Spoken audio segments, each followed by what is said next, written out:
10টা গোষ্ঠী বা 50টা গোষ্ঠী, জাতি গোষ্ঠী, আলাদা আলাদা জাত, তাই না? এই জাতি গোষ্ঠীগুলো তাদের নিজ নিজ নামে পরিচিত হতে কি সমস্যা? সমস্যাটা কোথায়? একজন চাকমা, সে চাকমা হিসেবে দেশে বাঁচবে, চাকমা বাংলাদেশী নাগরিক, কোনো সমস্যা আছে আমাদের? সমস্যা কোথায়? কেন এদেরকে এক জায়গায় করে আদিবাসী বানানো হয়, আমার জিজ্ঞাসা, তাই না? তারপরে পিছিয়ে পড়া জনগোষ্ঠীর জন্য কোটা ব্যবস্থাপনা আছে, আমরা খুবই সাপোর্ট করি, এটা খুবই দরকার। আমার জিজ্ঞাসা হলো, পিছিয়ে পড়া জনগোষ্ঠীর জন্য যে কোটা ব্যবস্থাপনা, এইটার মেজরিটি শেয়ার চাকমারা কেন পায়? কেউ উত্তর দিতে পারবে? এই যে সবগুলো উপজাতিকে এক জায়গায় করে, সবগুলো ক্ষুদ্র নির্দিষ্টকে এক জায়গায় করে একসাথে যে কোটা দিয়ে দেওয়া হলো, এখন দেশের প্রেক্ষাপটে বড় গোষ্ঠীর সাথে আপনারা পাচ্ছেন না, ছোট গোষ্ঠীগুলো একসাথে একটা কোটা নিচ্ছেন, খুব ভালো কথা। সেইটা সাত জাতি পায় না কেন? মারমা পায় না কেন? মুরোরা পায় না কেন? গাওরা পায় না কেন? সাঁওতালরা পায় না কেন? এই সুবিধাটা পাচ্ছে না কেন? আমরা সঠিকভাবে এই সমস্যাগুলো নিরূপণ করি না। আমাদের স্পষ্ট কথা, আমাদের এই সরকারের আগে বিগত যে সরকারগুলো ছিল, সেই সরকারের কোন সরকার এই ক্ষুদ্র নৃগোষ্ঠী, উপজাতি, আদিবাসী এই বিষয়গুলোতে বিতর্ক করার কোন সাহস এবং হিম্মত কখনো করেনি। কিন্তু বর্তমান সরকার আসে এই বিষয়গুলো নিয়ে নাড়া দিচ্ছে। আমি বলি, এই এনজিও ভিত্তিক চক্রান্ত যদি বন্ধ না করেন, এই পুরা ভূতটাকে আমরা উল্টাই দেবো একবারে।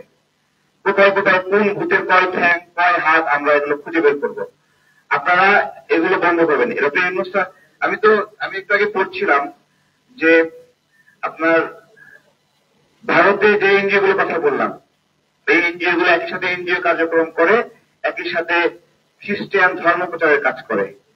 ভারত খুব সুনির্দিষ্টভাবে আইডেন্টিফাই করেছে যে তারা এই জাতিগত ভাগটা ঘটাচ্ছে, এই ভাগটা ঘটাচ্ছে।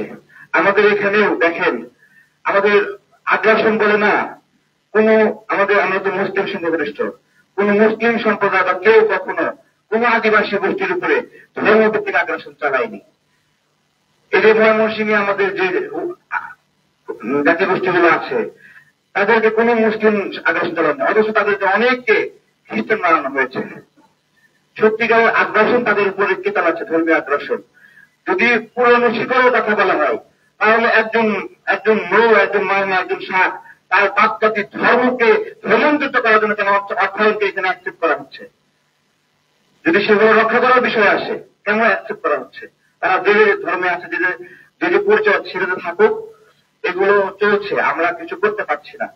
এখানে অনেক গুণীজন আছেন, আজকে যে বসা হয়েছে এটা যেন শেষ না হয়, এখান থেকে শুরু হোক, নিয়মিত আলোচনা হোক। এবং আমরা পাহাড়ি জাতি গোষ্ঠীদেরকে বলি যে আমরা বাংলাদেশী হিসেবে খুব ভালো বোধ করি, আপনাদেরকেও এই বাংলাদেশী হিসেবেই ভালো বোধ করতে হবে। আমরা সবাই একসাথে থাকতে চাই, একই অধিকার নিয়ে থাকতে চাই, একভাবে। আপনাদের এখানে যে সমস্যা, ইলেকট্রিসিটি সমস্যা, নেটওয়ার্ক সমস্যা, অনেক প্রবলেম আছে।